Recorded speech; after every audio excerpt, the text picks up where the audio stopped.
I've shown over 50 houses in the last week here in Phoenix, and I have to tell you, the inventory is complete garbage. And the craziest part is that listing agents actually have proof as to why the seller should, can, and will ask for a fair price.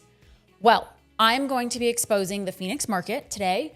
I'm also going to be talking to you about why buyers are being legally extorted and how to protect your equity if you are forced to buy into a neighborhood monopoly. Let's start with the 50 house confession.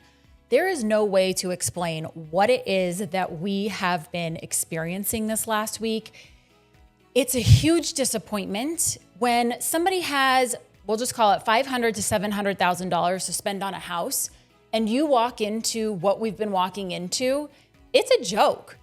The product is so poor. The house smells. We've got urine, curry, dog pee, dogs in general, like just that real strong odor of a smelly dog. And then on top of it, you don't understand, you don't know what it's going to take to get that smell out of the house. So now we're looking at a technically remodeled house, but it smells so bad you can't be in there. And if you buy it, you're buying it for top notch, but how do you get the smell? I mean, it's a dark rabbit hole that you will go down trying to spend a lot of money to make the house livable because it can't be in there. We are experiencing sellers who have air conditioning units that are just completely turned off. It's 106 degrees outside. Do you want us to stay in the house or do you not? The only way to get a buyer to fall in love with your house is to have them spend time in there.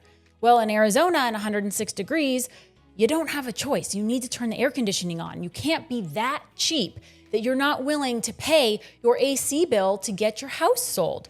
It's an automatic no. The buyer walks in and automatically leaves because if the air conditioning unit is off, it is a lot of stress on that unit to turn it back on and have it cool the entire house.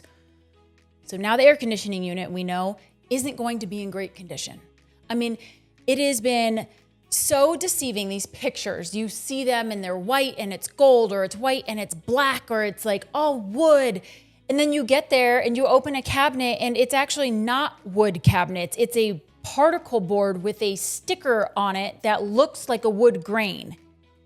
I'm sorry, are we allowed to say that there's a thoughtfully remodeled, are we allowed to say thoughtfully remodeled with designer tile flooring throughout, updated cabinetry, modern appliances, and stylish contemporary finishes, when the updated cabinetry is a sticker asking $595? I can tell you right now that if I am spending $600,000 on a house, I did not think that my $600,000 would buy me a crappy cabinet with a sticker on it. I mean, it is just mind-blowing what these sellers and real estate agents think they can get away with. And it's very frustrating. It's not like this budget is only $100,000 or $200,000 and she's asking for the moon. It's a very healthy budget. $500,000 to $700,000 should get you a good house. That's a $500,000 or more. So not only do we have the smell, the experience of these air conditioning units not being on in the hot houses, but we have Formica countertops. We have cabinets literally falling off the hinges. We have multiple floorings throughout, which you know I hate that. And I've just made a video about how this is the number one complaint from buyers. You know, once you get into 4, 5, 6 floorings, it's awful. We have very low grade quality freestanding vanities, and you open the cabinet and it like takes both hands to make sure you're not going to break the particle board in half. I mean, it's just everything. There's no Schluter on the showers. There's grout or paint on cabinets. It's just all of these little details that are adding up that have created a massive amount of frustration, because this used to be a city that I was very, very proud of. And now after seeing all of these houses,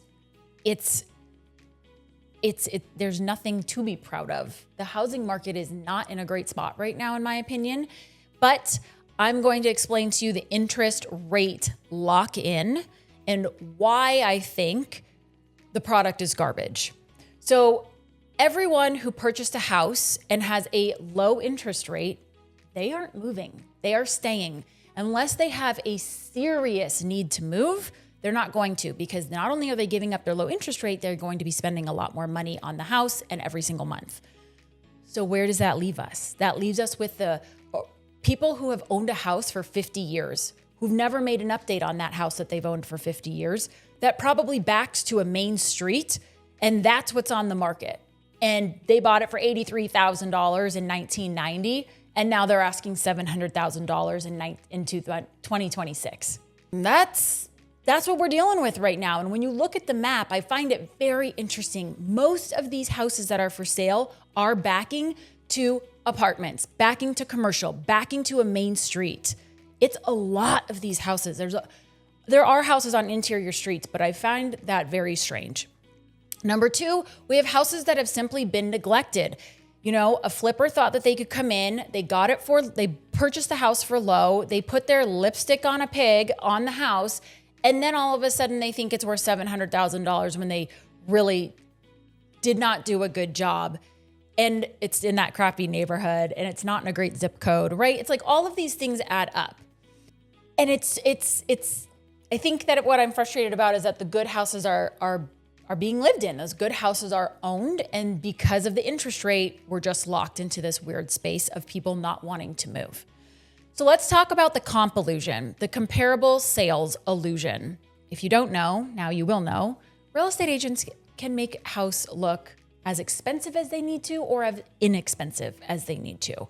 And the reason why the comps are flawed is because pictures are deceiving. When I sit and I look at comps, I'm looking at the pictures. I'm looking at the square footage, bed, bath, zip code. Again, is it back to a main street? Is it an interior street? Tell me about the community. Like, I'm looking at all sorts of things, but it is a very different experience to go into the house because there's so much that can be done with AI and Photoshop, with lighting, with adding planters and adding this and removing that you don't know until you actually go into the house. So this has become the pricing system. And quite frankly, the appraisals are also reflecting this because those appraisers are also just looking at pictures and looking at comps. They're not looking at the house in person. They look at the subject property in person, but nobody, real estate agent, seller, or appraisal, nobody's going into any of the houses around it. So this is just a trailing indicator, the comps and the appraisals. And because the marketing, I'm trying to think of how to say all this nicely. Because the marketing for the house has to be nice and kind, there isn't like, this house smells like dog urine. Nobody knows that. And that's why I always encourage buyers, go see a house because you need to know if it smells. If it has any smell in it, maybe it's something you don't like. Maybe it's black mold. Maybe it's a candle, whatever it is. You can't smell anything. So that is the comps. That's the problem and the flaws with the comps is that we're looking at a subject property in person and everything else is on a computer. Let's talk about the neighborhood monopoly. Sellers are putting all of their eggs into the location basket and the location basket only. What does that mean? They know that every single buyer wants to be in this neighborhood or this zip code. It is extremely desirable.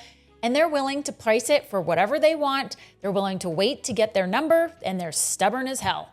So how do we know that buyers are willing to pay this? Well, we're looking at the closed sales. Like I talked about earlier, there's plenty of proof to show that somebody was willing to pay this high dollar entry point level into Scottsdale, for example. The problem, as I said earlier, is that nobody's going into the houses to actually compare the quality of the comparable sales to the subject property. They've closed, we cannot get in, we're relying on pictures, and it is what it is. There's nothing we can do about that. So what is the buyer's defense here? The buyer's defense is to go out and look at their 50 houses and choose the best of the worst and submit as many offers as you can, 2 or more offers. Why would you do this? Because we need to get the sellers to fight over you and your offer. That is the game that you have to play. Just like when a seller decides to list a little bit lower than they should, multiple buyers are attracted to that seller's house, multiple offers are submitted, it drives the price up, and all of a sudden, the seller gets what they want. We want to turn that table around, flip that script, and say, hey, sellers, I have 5 offers out. Who wants to play ball? Somebody is going to see this as an opportunity because they are tired of being on the market and having no showings, no offers, price drops. They're just tired of the whole experience. Plus, they have carrying costs. That should work to your advantage. We are looking to see who has the pain that is willing to let the house go for a price that you are interested in. That's it. Now, there's two mindsets or 2 forms of thought around this. One is a seller is going to say, okay, this buyer is going to put out this many offers. They're probably not serious. I'm not interested in working with them. Okay. Well, the other mindset is, oh, this buyer is serious. They are going to go under contract and close. Why shouldn't it be me? That's the question. So your agent is going to play a big role in this. And I think that it's okay for the real estate agent to say, hey, we have 4 other offers out. We have a total of 5 offers out. The buyer likes this house the most, but they're obviously willing to settle with any of these houses. Maybe that will work. Maybe it won't. I've been in the receiving end on the listing side, and it did not work for my client. They wanted their number. So you just never know. It's a numbers game. So buyers, I am sorry to burst the bubble. I am hoping that I'm giving you a strategy here and explaining to you why you're seeing what you're seeing if you're out looking at houses in Phoenix and Scottsdale. It's a little discouraging right now. It's definitely defeating, but eventually something will pop up. Listen, it's also June. It's the middle of summer. A lot of houses have come off the market, and doesn't mean they won't come back. It just depends on the timing of if you can wait. If you're out there and you like this strategy to submit multiple offers after seeing 50 houses, I am happy to show you 50 houses, and I'm happy to show you to submit 5 offers with you. Most agents won't. They will highly encourage you not to because they don't want to do the work. I don't work like that. So if you are struggling with what to do, who to talk to, strategy, give me a call. My number's below, and I will talk to you soon. Let's get those sellers to fight over you. Woo!